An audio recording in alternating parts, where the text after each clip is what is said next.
Welcome, Fumblers. We're sweet and sour. Hey guys, good day. Welcome back to my channel. Thank you for watching. If you haven't already, definitely subscribe. I do lifestyle, adulting, mom videos. So today I want to do an update about where my child is. So I've seen lots of videos about updates about where your child is from infancy to 3, 4, 5, and so on. So I want to do an update on my child. He turns 8 in March, the end of March. So after watching this great video from Being Bailey, shout out to her, I will put her link below, I wanted to do an update. I know a lot of you moms have young children out there, and some of you don't. So I went through a bunch of struggles with my child that was when he was younger, that I kind of want to talk about, maybe give some hope to some of you moms that are going through struggles. So the first struggle that we had was his speech. He was, when he was about 1, he started talking very early. I believe his first word was dad, which hurt my feelings, of course. But he talked pretty on time and very, very clear. And then about 1.5, all of a sudden one day his verbiage became very jumbled. And of course I immediately noticed it, and I had him tested, and immediately had him tested for hearing or some other issue that may have caused that change. And they're like, nope, it's just normal. So about 2 or 3, I put him in speech therapy because he was behind. He is 100% an only child. There are no children in the family that was close to his age. I had him at age 35, and I have a sister that has children, but they were closer to 10, 12, and lived in a different area. So there was no children around for him. And I was very fortunate that Grandma watched him while I worked. So he didn't go to daycare. He wasn't around a lot of children. He would go weeks at a time without seeing other kids.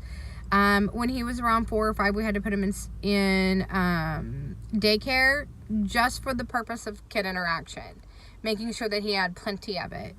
So anyways, back to the speech part of it. So so when it changed, we were not able to understand what he was saying. My husband understood a little bit better than I did. However, I still kind of struggled. Around 3 or 4, we put him in speech therapy. That lasted about 2 or 3 months, but we weren't seeing any progress from it.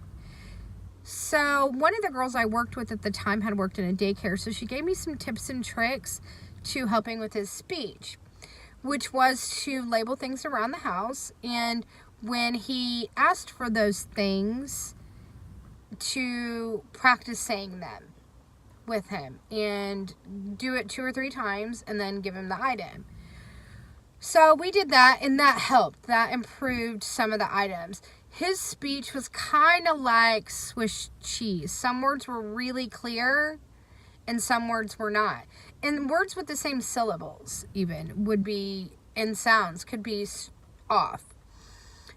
We've since realized that a large part of it was the amount of ear infections that he was getting. He never had tubes put in his ear, but he would get 2 to 3 ear infections a year, maybe closer to 4. It was like it was every other month or something like that. So what we think was happening is that he had allergies, and his ears would fill with fluid, and the sounds he heard were different. So that's the way he thought he spoke it. Once he got into kindergarten, his speech improved dramatically, but the amount of ear infections had also decreased. First grade continued to increase. He's been in speech since he was in kindergarten at school, which has really helped that. But this year, it has increased so tremendously at 2nd grade that he is going to be tested out of speech this year.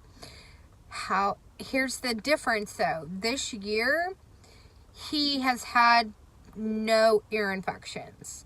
We've managed to get his allergies very under control. His immune system's doing better, and he's not getting the number of ear infections that he had before. So he's had a lot more opportunity to hear what we're saying and what right is supposed to sound like. And he used to get excessively frustrated. Looking back, I wish we would have taught him sign language, because he was very frustrated with it growing up, and he does a lot better now. But the number one thing that really helped us was eliminating the amount of ear infections and getting the consistent kid interaction. He is doing great. He's going to be tested out of that. The next topic I want to talk about real quick is his eating habits. So my child is not an eater at all.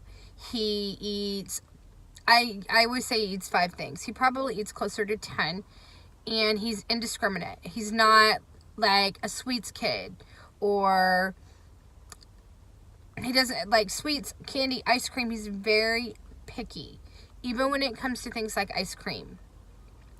So we went through the struggles with it as he was growing. Around the age of 3, I picked up protein drinks. And the weird thing is that he had, like, prior to about the same age, that 1.5, 2 years old, he ate everything prior to that. I never had a problem with formulas or baby food, anything, nothing at all. And then all of a sudden one day, done. He became very picky. No mac and cheese, none of that stuff. So now that they always say when they start school, they'll eat, nope, still the same. So only within the last 4 months have we increased the number of foods he's eating, all of which are protein-driven foods. I have stayed on track with the protein and nutrient shakes for him to get his vitamins, as well as I give him a vitamin supplement. In addition to that, the change that we've had recently, I think, helped.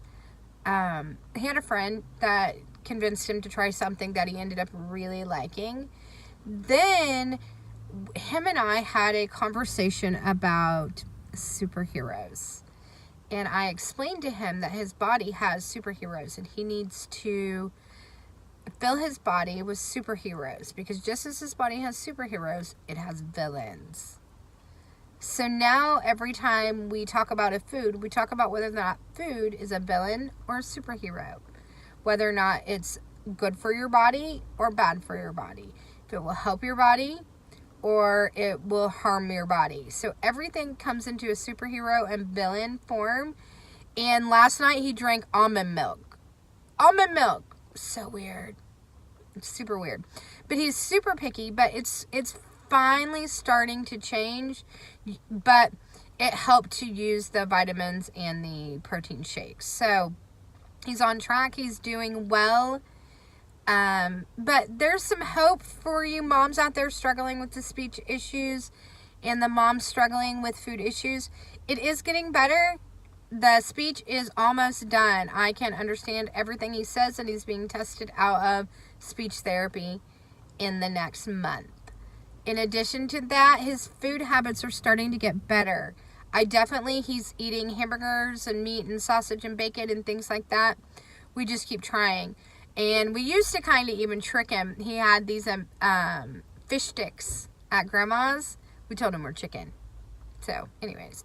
Well, that's all I have today. Hopefully this will help you moms. I'm out. Bye. Media. Show your love with a like. Participate with comments. Share with everyone. Make friends by subscribing. And do as you're told. Definitely do as you're told. I'm out.